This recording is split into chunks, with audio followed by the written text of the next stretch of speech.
আজ একটা নতুন রেসিপি করে তোমাদের দেখাবো। সয়না ডাঁটা আলু কুটে রেখেছি আর এখানে পোস্ত বাটা আছে। তা আমি কড়াই তেল দিয়ে দিয়েছি। তেলটা আমার হয়ে গেছে, আমি সয়না ডাঁটাগুলো ভেজে নেব।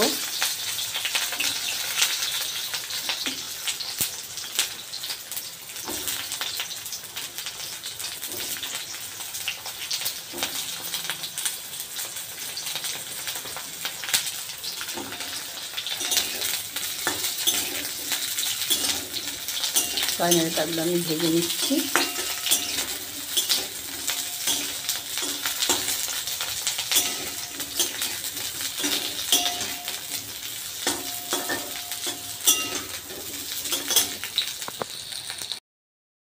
আমার ডাঁটা ভাজা হয়ে গেছে, এবার আমি আলুগুলো দিয়ে দেব। দিয়ে আলুগুলো একটু ভেজে নেব।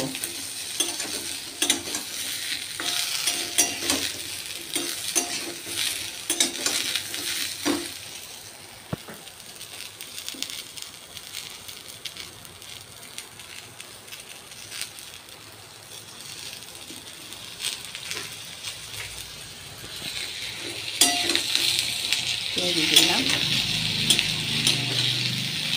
আলুগুলো একটু লাল লাল করে ভেজে নেব।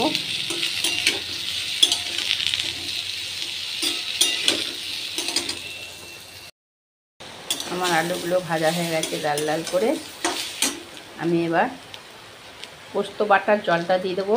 অবশ্যই আমি পোস্তটা শিলে বেটেছি। দেখো বন্ধুরা,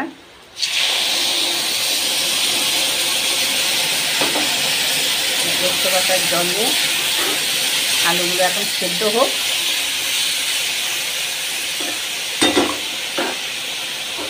হ্যাঁ, তার সঙ্গে ডাঁটাগুলো দিয়ে আমি আপাতত এখন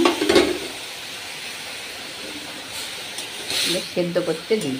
সেদ্ধ হলে নামাবার আগে পোস্তটা দিয়ে একটু কাঁচা সরষের তেল দিয়ে নামিয়ে নেব। একটু লঙ্কা গুঁড়ো দিয়ে দিলাম, দিয়ে আর একটু জল দেব, কেননা আলুগুলো সেদ্ধ হতে দেরি হবে।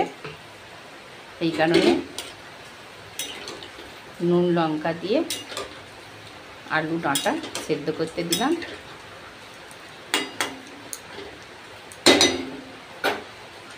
এবার ঢাকা দিলাম, যাতে আলু ডাঁটা সেদ্ধ হয়ে গেছে। এবার পোস্তটা দিয়ে দেব। পোস্তটা দিয়ে দিলাম।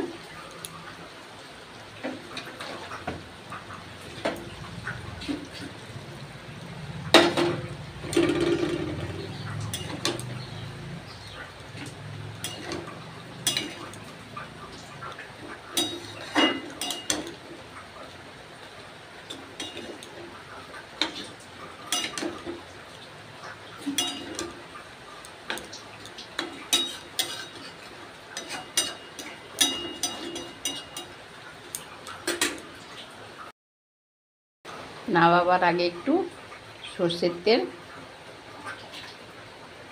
দিয়ে দিলাম।